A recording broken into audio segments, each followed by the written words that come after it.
오늘 진정한 평안에 이르는 길이라는 제목으로 말씀 증거하겠습니다. 이슬람교를 생각하면 한 가지 떠오르는 문장이 있습니다. 한 손에는 칼, 한 손에는 코란. 자, 이 문장은 이슬람교의 공격적인 전도 방식에 대해서 말하는 문장입니다. 그런데 이슬람교의 교리나 또 그 코란 어디에도 이런 문장을 찾을 수 없다고 합니다. 실제로 중동에 사는 무슬림들에게 물어보면 이런 문장에 대해서 들어보거나 말한 적이 없다는 응답들을 듣게 된다고 합니다. 그러면 왜 이런 문장이 우리들 가운데 회자되고 있을까요? 역사학자들은 중세 기독교가 이슬람교에 대한 선입견을 만들기 위해서 의도적으로 만든 문장이다라고 분석을 합니다. 정확한 건 모르겠지만 오늘 제가 여러분과 나누고 싶은 것은 참으로 놀라운 것은 이런 문장이 성경에는 너무나도 분명하게 기록되어 있다는 것입니다. 오늘 우리가 읽은 예수님의 34절의 말씀인데요. 내가 세상에 화평을 주러 온 줄로 생각하지 말라. 화평이 아니요 검을 주러 왔노라. 자, 예수님은 분명히 이 세상에 오실 때 평화의 왕으로 오셨어요. 예수님이 이 땅에 태어나시는 새벽에 천군 천사들이 목자들에게 나타나 불렀던 노래가 무엇입니까? 하늘엔 영광이요 땅에는 기뻐하심을 입은 사람들 중에 평화로다. 이사야가 600년 전에 오실 메시아에 대해 예언할 때 이사야 9장 6절은 이렇게 이야기하고 있습니다. 이는 한 아기가 우리에게 낳고 한 아들을 우리에게 주신 바 되었는데 평강의 왕이라 할 것임이라. 근데 예수님은 평강의 왕으로 이 땅에 오셨다는 것이죠. 그런데 평강의 왕으로 오신 예수님이 우리에게 화평이 아니라 칼을 주시겠다는 것입니다. 칼은 전쟁과 싸움과 분쟁을 상징하는 단어입니다. 우리는 이 말씀을 어떻게 이해해야 될까요? 여러분, 지난주 말씀에 두려움에 대한 이야기를 드렸어요. 예수의 증인들이 복음을 들고 세상에 나가면 세상의 사람들로부터 위협을 당하게 될 것이다. 근데 주님의 처방이 뭐죠? 두려워하지 말라. 왜냐하면 내가 모든 것을 알고 모든 것을 책임지고 돌보고 있기에 복음과 함께 고난을 받으라. 이것이 주님의 말씀이었습니다. 그런데 오늘 주님은 더 근본적인 문제를 다뤄요. 인간의 두려움, 인간의 불안은 어디로부터 오는가? 외부에 있는 적이 아니라 우리 안에 있는 내부의 적으로부터 근본적 불안, 두려움이 찾아온다는 거예요. 그러므로 주님이 우리 손에 들려주신 이 검은 외부에 있는 적을 겨누는 것이 아니라 오늘 내 안에 있는 무엇인가를 향해 이 검을 겨누라는 주님의 말씀이에요. 그것은 무엇일까요? 첫 번째는 진정한 평화는 무엇인가라고 주님이 물어요. 여러분, 다시 한번 10장 34절을 보면 같이 한번 읽어볼까요? 시작. 내가 세상에 화평을 주러 온 줄로 생각하지 말라. 화평이 아니요 검을 주러 왔노라. 아멘. 자, 여기서 말씀하시는 화평은 예수님이 주시는 진정한 화평이 아니라 인간이 스스로 만들어가는 화평을 말하는 것입니다. 거짓된 화평, 일시적 화평, 위장된 화평인 것입니다. 여러분, 인간은 누구나 불안하죠. 인간의 가장 기본적인 정서에는 두려움과 불안이 있습니다. 왜 불안할까요? 하나님을 잃어버렸기 때문입니다. 인생의 궁극적 토대와 인생의 궁극적 기반이 되시는 하나님을 잃어버렸기 때문에 인간은 불안을 느끼는 거예요. 그래서 인간은 어떻게 살아갑니까? 내 인생에 평안을 줄 거라고 생각하는 인생의 토대를 닦으며 살아가는 거예요. 사람마다 다르겠지만 어떤 사람은 돈이 주는 평안, 어떤 사람은 권력이 주는 평안, 어떤 사람은 인간관계와 사람이 주는 평안, 어떤 사람은 지식과 사상이 주는 평안, 어떤 사람은 술이나 마약과 같은 세상적 쾌락이 주는 평안을 추구하며 인생을 살아가요. 문제는 무엇이냐면 오늘 주님의 이 말씀의 의도는 뭘까요? 내가 화평이 아니라 검을 주러 왔다는 것은 너희가 서 있는 이 거짓된 화평의 토대를, 이 뿌리를 잘라내지 않으면 진정한 평강의 왕으로 오신 예수님의 평안을 누릴 수 없다는 것입니다. 예수님이 이 땅에 오셔서 하셨던 첫 번째 메시지가 무엇이냐면 하나님의 나라가 가까웠으니 회개하고 복음을 믿으라 라는 메시지였습니다. 여러분, 이 세상 어디에 평안이 있습니까? 이 세상의 나라의 어떤 것도 우리에게 진정한 평안을 줄 수 없습니다. 진정한 평안은 오직 하나님 나라 안에 들어갈 때 주어지는 줄 믿습니다. 왜냐하면 그 나라를 다스리는 왕이 평강의 왕이신 예수님이기 때문이에요. 그래서 사도 바울은 로마서 14장 17절에 하나님의 나라는 먹는 것과 마시는 것이 아니요 오직 성령 안에서 누리는 의와 평강과 희락이니라 라고 말하는 거예요. 오늘 우리가 예수를 믿고 우리가 예수를 통해 하나님의 나라에 들어갈 때, 그분의 다스림과 통치 아래에 들어갈 때 세상이 줄 수 없는 평강과 희락과 기쁨을 누리게 된다는 약속이죠. 우리가 어떻게 하나님 나라에 들어갈 수 있습니까? 예수님의 말씀은 회개하고 복음을 믿으라는 거예요. 회개하라는 것입니다. 회개함이 없이 하나님의 통치 속에 들어갈 수 있는 사람은 없어요. 회개란 무엇입니까? 몇 가지 잘못이나 잘못된 행동을 뉘우치고 후회하는 것이 회개가 아니에요. 회개는 내가 서 있는 지금 이 인위적이고 일시적 평안의 토대가 절대로 나에게 평안을 줄 수 없다라는 자각으로부터 시작하는 거예요. 여러분, 회개를 헬라어로 메타노이아라고 말합니다. 메타노이아의 뜻은 돌이키다, 유턴한다는 뜻이에요.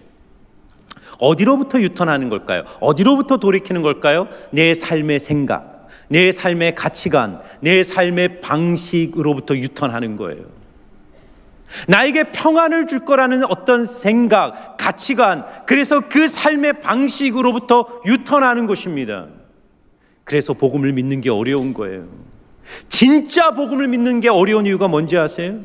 우리는 태어나면서부터 내 인생의 평강과 행복과 기쁨을 줄 거라고 믿는 어떤 인생의 목표를 향해 질주하며 살아갑니다. 그런데 누가 거기로부터 유턴하여 진정으로 예수님을 믿고 평강의 왕이신 주님을 내 인생의 왕과 주인으로 받아들일까요? 이 내가 추구하는 삶의 이 가치와 삶의 목표들이 내 인생의 궁극적 평안을 줄 수 없다는 사실을 깨닫기 시작할 때부터 회개는 시작되는 것입니다. 여러분, 그것이 무엇이냐면 바로 그것이 거짓된 우상이라는 사실을 자각하셔야 됩니다. 여러분, 성경에 보면 우상에 대한 두 가지 견해가 있어요. 하나님의 시각으로 보면 우상은 헛것, nothing이죠. 그것은 돌멩이고 사람이 손으로 만든 조각품에 불과하고 말할 수도 움직일 수도 생각할 수도 없는 nothing, 아무것도 아니라는 거예요. 그런데 하나님은 또한 이 우상들이 하나님과 동급으로 인간들에게 영향을 미칠 수 있다는 이야기를 하세요. 십계명 제1계명에 너희가 나 외에는 다른 신을 섬기지 말라는 말씀이 있어요. 제가 군대에 들어갔을 때 저희 고참 그 선임병이 제가 목사 아들이고 기독교인인 거 알면서 저를 이제 공격하는데 이렇게 말하는 것이죠. 야, 십계명 1계명을 보니까 하나님이 나 외에는 다른 신을 섬기지 말라 그랬잖아. 그러면 하나님도 다른 신들이 있다는 것을 전제하고 말하는 것 아니니? 여러분, 예수님도 보면 하나님과 재물을 겸하여 섬길 수 없다. 이것은 무슨 말입니까? 많은 사람들이 하나님과 만몬인 물질을 동등한 절대적 권능과 영향을 가진 신으로 동급으로 섬기고 있다는 거예요. 하나님의 시각에서 우상은 nothing이지만 인간이 무엇인가를 하나님보다 더 사랑하기 시작하는 순간 그것이 우리의 신이 되고 우리의 우상이 되면서 우리의 삶을 지배하는 막강한 영향력을 행사하기 시작한다는 것입니다. 얼마 전에 라디오에서 들었던 재미있는 이야기였어요.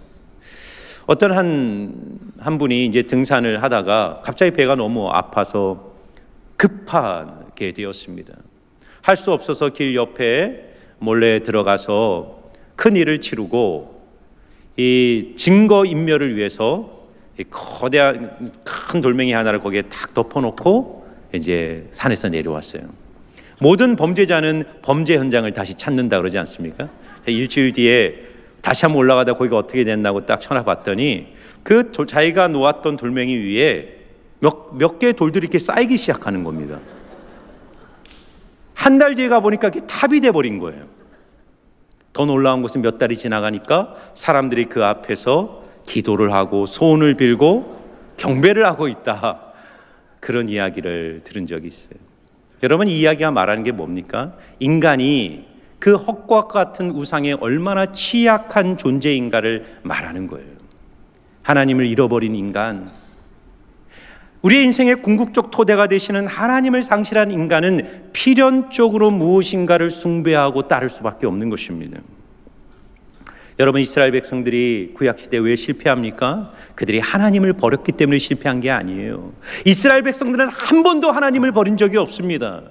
그들은 안식일이 되면 성전에 모여 하나님께 제사를 드리고 율법을 읽고 율법을 지키려고 몸부림쳤던 백성들이었어요.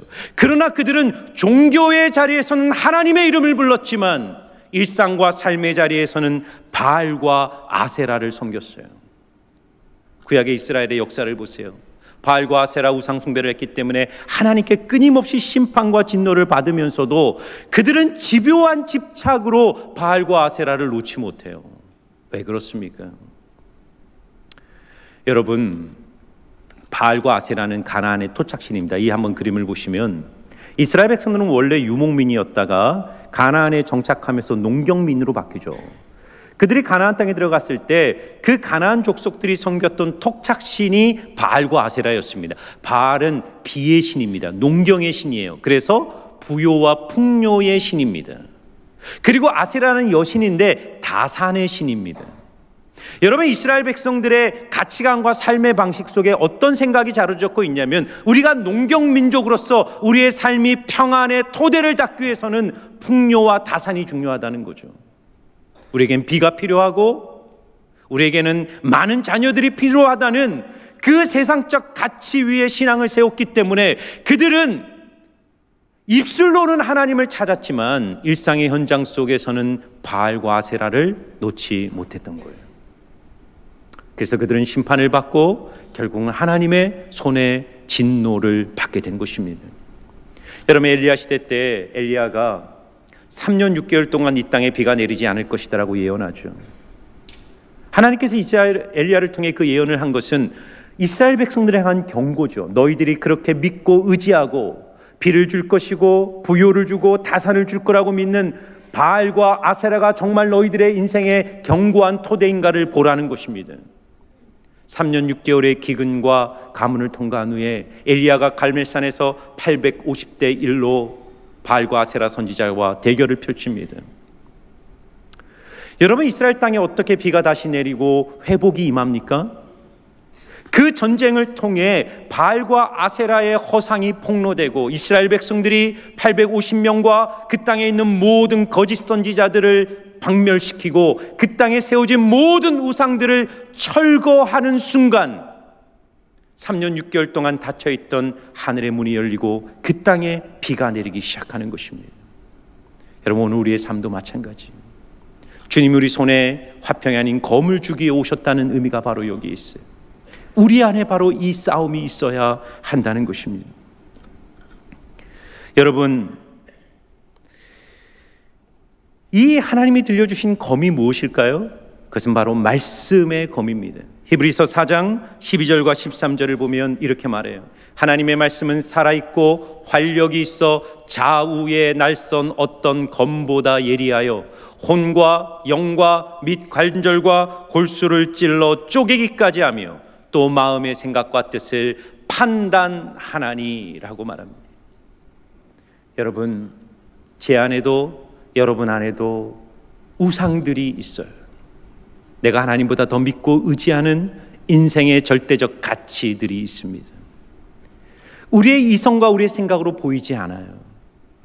우리가 말씀 앞에 설 때 자유의 날선것 같은 하나님의 말씀이 우리의 영혼과 중심을 쪼개기 시작할 때 내 마음과 생각의 뜻이 드러나며 내 안에 있는 우상들이 하나님이 보여주시고 드러내기 시작하는 것입니다. 저는요, 가장 위험한 신앙은 투쟁이 없는 신앙이라고 생각해요. 갈등과 싸움이 없는 신앙.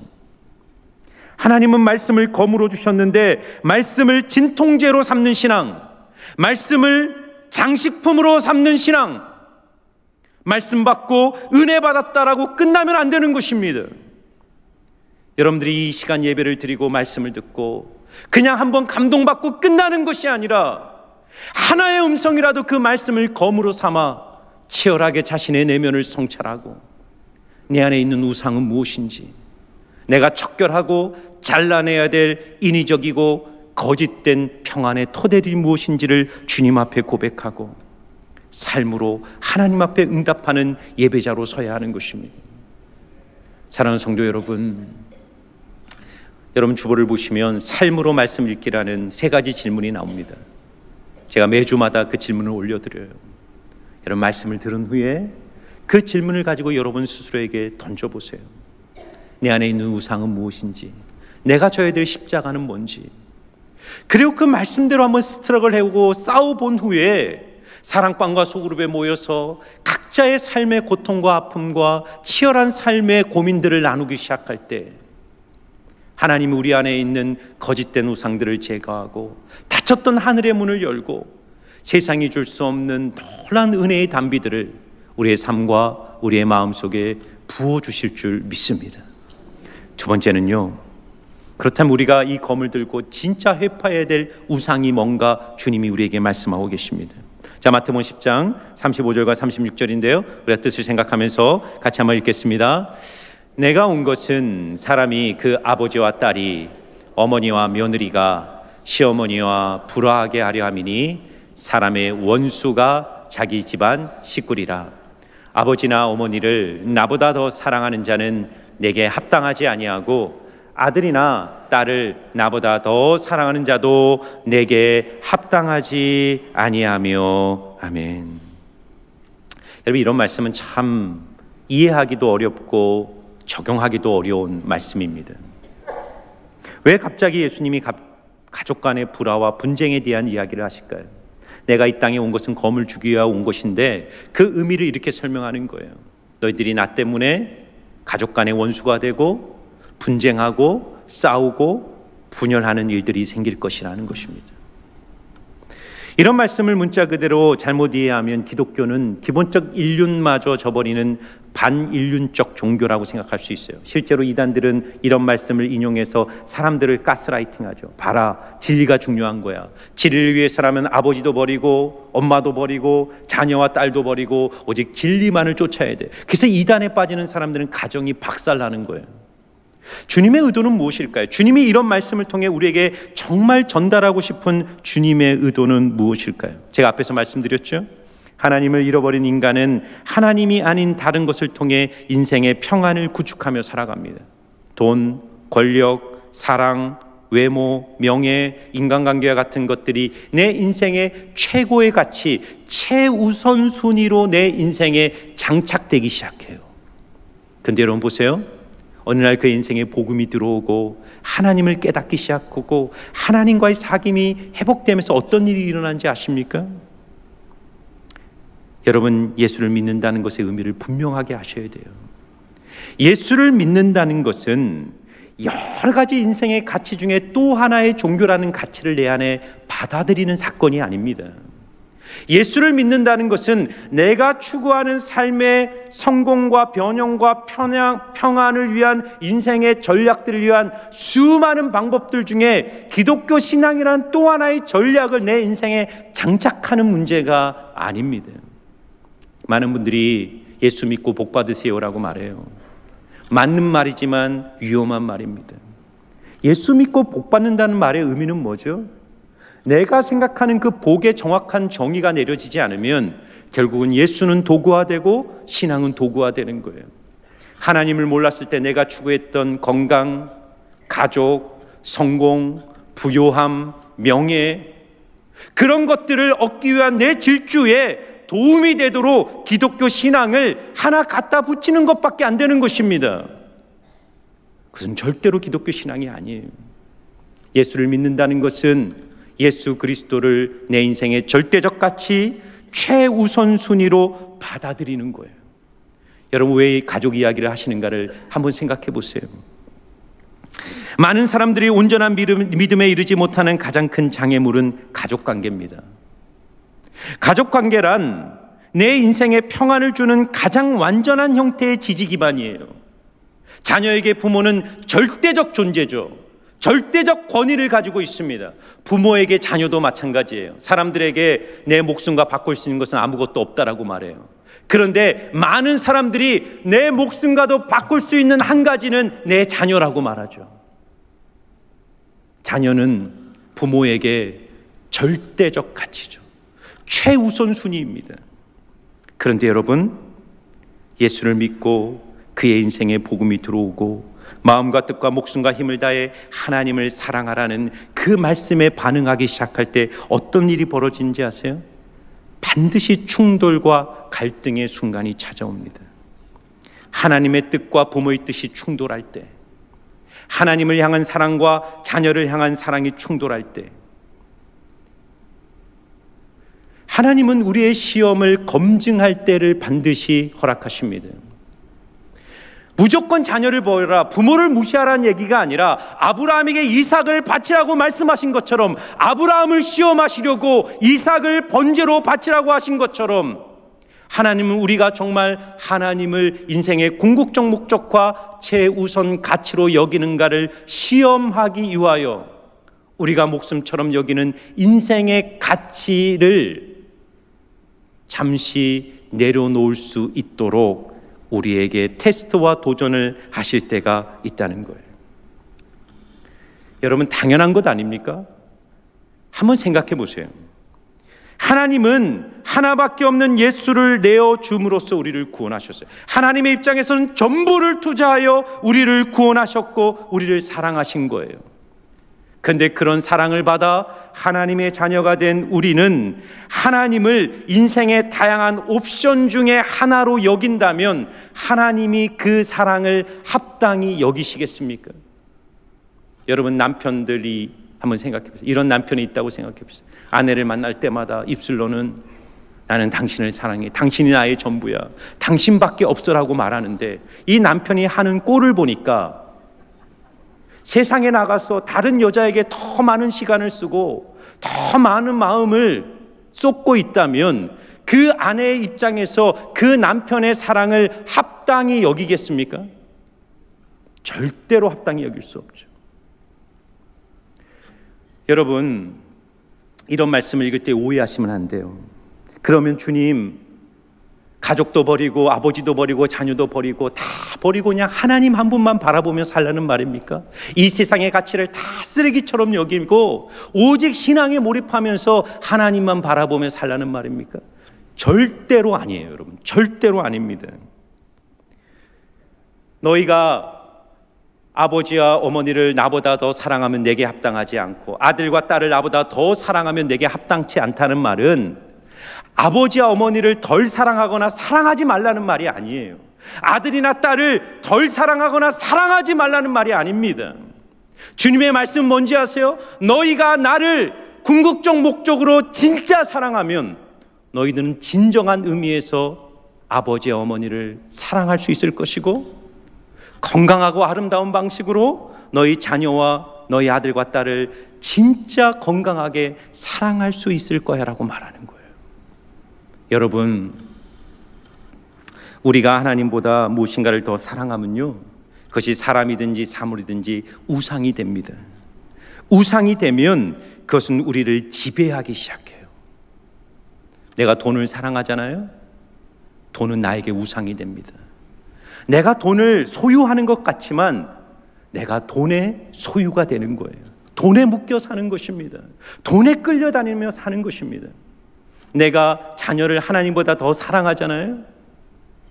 자녀를 사랑하는 것 같지만 자녀를 향한 집착으로 그 사랑이 변질됩니다. 자녀들은 부모의 무관심과 방치 때문에 망가지기도 하지만 부모의 과도한 집착과 사랑 안에서 자녀들은 망가지기도 하는 거예요. 여러분, 우리는 무엇인가를 진정한 의미에서 지혜롭게 사랑할 능력이 없어요. 하나님을 잃어버린 인간의 마음은 공허하기 때문에 무엇인가를 사랑하는 순간 그것을 자신의 인생의 궁극적 목적과 대상으로 삼으며 거기에 묶여버리는 거예요. 중독이 되는 것입니다. 중독의 원어적 의미는 못을 박는다는 거예요. 내가 사랑하는 대상과 내 존재가 완전히 밀착되고 하나가 되면서 내 모든 에너지가 소모되고 소진되면서 하나님을 사랑하고 이웃을 사랑해야 될 건강한 에너지를 잃어버린 채 그렇게 묶여 사는 노예로 살아가는 것입니다. 그런데 여러분, 우리가 진짜 하나님을 건강하게 사랑하기 시작할 때 어떤 일이 벌어지는지 아세요? 하나님이 우리 인생에 주신 모든 것들을 아름답게 누리고 소유하고 향유할 수 있는 지혜와 능력을 우리에게 주시는 거예요. 그래서 저는요, 어거스틴의 놀라운 이 말을 정말 사랑합니다.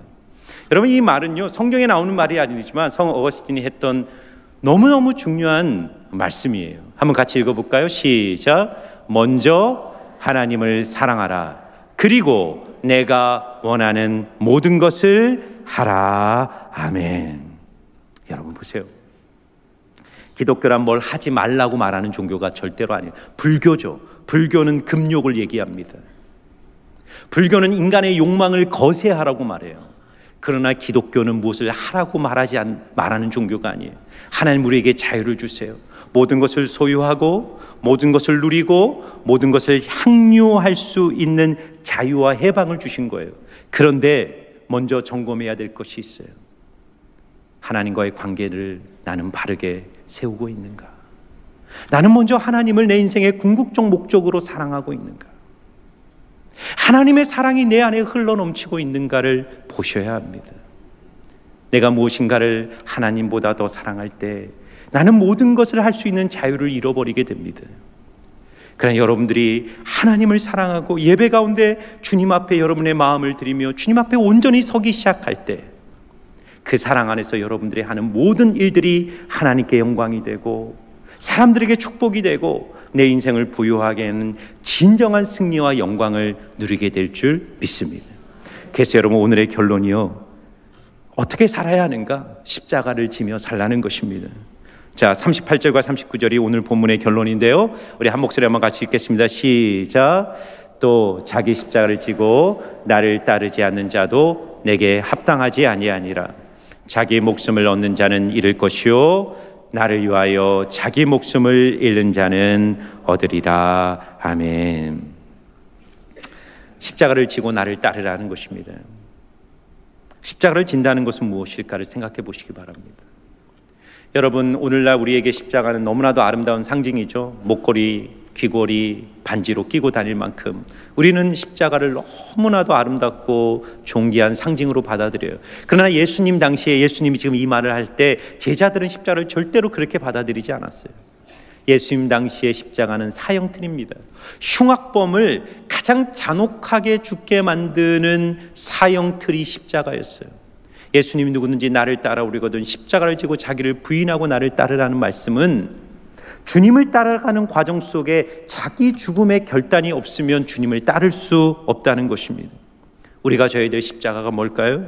갈라디아서 5장 24절은 이렇게 말하고 있습니다.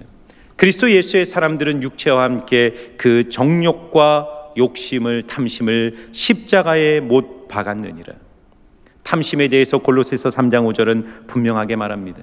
그러므로 땅에 있는 지체를 죽이라. 곧 음란과 부정과 사욕과 악한 정욕과 탐심이니 탐심은 우상 숭배니라. 여러분, 가끔 한국 사회에 그런 일이 일어납니다. 예전에 제가 있을 때도 그 동국대를 보면 동국대 정상에 큰 불상이 하나 있거든요. 기독 청년들이 열심히 특심인 기독 청년들이 밤에 그 불상을 훼손한 거예요. 페인트를 막 뿌리고 망치로 그 불상을 망가뜨리는, 곳곳에서 당군상이 깨지는 일들이 생겨요. 정말 열심히 특심한 그리스도인들이 우상을 타파해야 된다는 열심으로 그런 일들을 하는 것입니다. 그런데 여러분, 오늘날 우리 현대 그리스도인들에게 우상은 우리 존재 밖에 있는 인간이 만든 형태의 우상이 아니에요. 오늘 주님이 분명히 말하죠. 탐심은 곧 우상 숭배라고 말합니다. 하나님이 아닌 그 무엇인가가 내 인생에 평안과 행복과 삶의 승리를 줄 거라고 믿고 그것을 향한 과도한 집착, 내려놓지 못하는 내가 붙들고 있는 인생의 욕망들을 주님 앞에 제거하고 내려놓을 때 주님은 우리의 것을 빼앗는 것이 아니라 어쩌면 가장 풍성하고 아름다운 방식으로 그것을 우리에게 돌려주셔서 진정으로 누릴 수 있도록 우리의 인생을 부요하게 하시는 하나님이십니다. 여러분, 이 사파를 오늘 우연히 보게 되었는데 너무 귀한 글이에요. 한번 뜻을 생각하면서 읽어볼까요? 시작. 우리를 약하게 만드는 것, 명예요, 소유요, 권력요, 자랑이고 변명에 입히는 것, 우리를 힘있게 만드는 것, 무명, 무소유, 빈마음, 겸손, 무아, 희생, 침묵에 이르는 것, 이를 한마디로 십자가라고 합니다. 아멘. 여러분, 우리가 탐심을 가지고 무엇인가를 소유하고 붙들 때 내 인생이 강해지고 견고해질 거라고 생각해요. 내가 하나님보다 더 사랑하는 어떤 것에 붙들려 있으면 우리는 노예가 되고 약해지고 무능해집니다.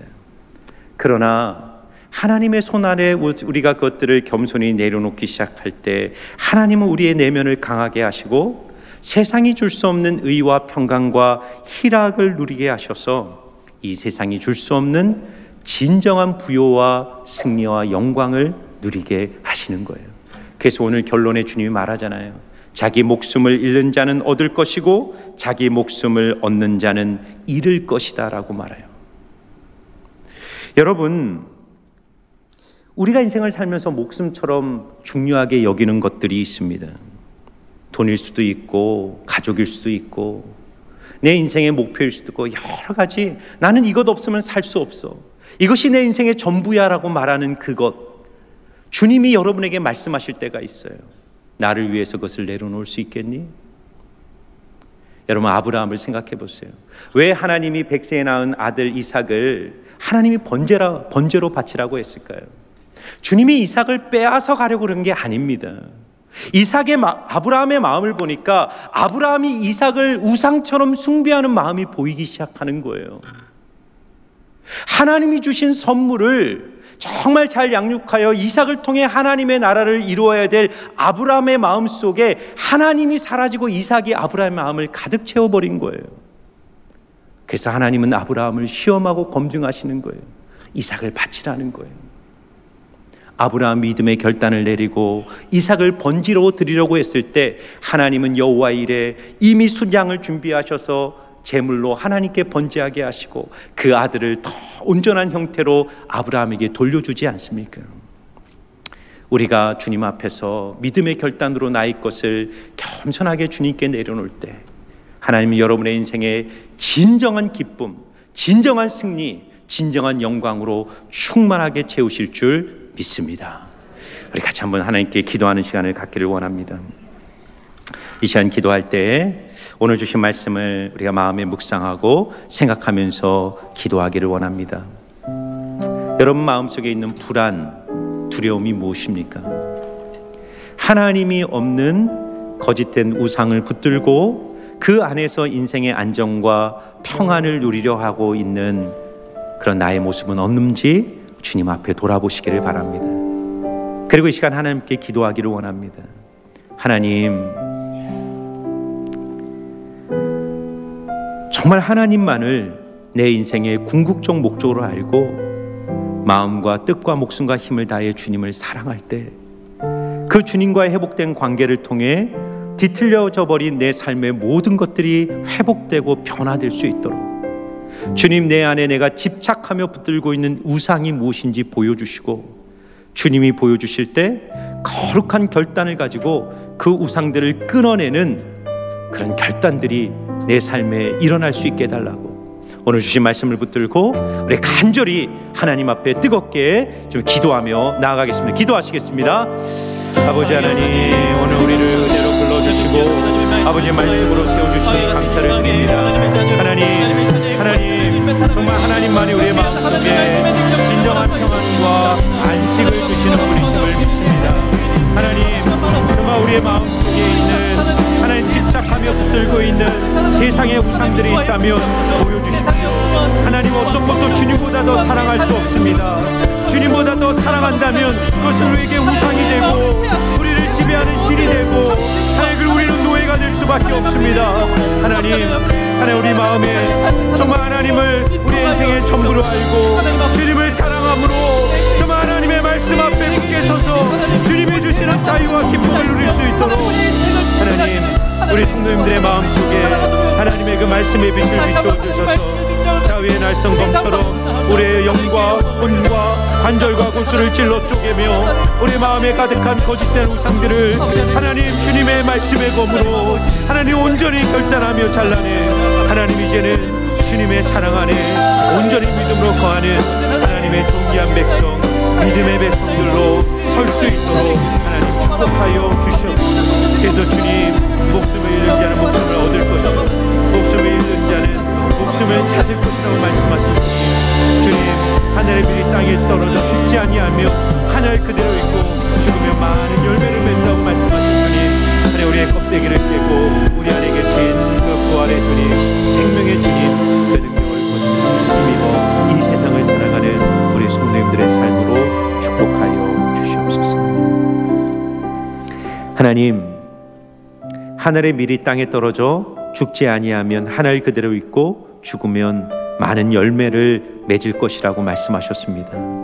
껍데기와 같은 이 세상의 거짓된 가치를 붙들고 살아가는 우리의 인생이 되지 않게 하시고 주님이 우리 안에 주신 새로운 생명 그 부활의 능력 예수님과 연합된 그 하늘의 가치를 붙들고 살아갈 때 하나님 껍데기를 깨고 드러나는 예수님의 부활의 능력이 우리의 삶에 충만히 드러날 수 있도록 축복하여 주시옵소서. 감사를 드리며 예수님 이름으로 기도하옵나이다. 아멘.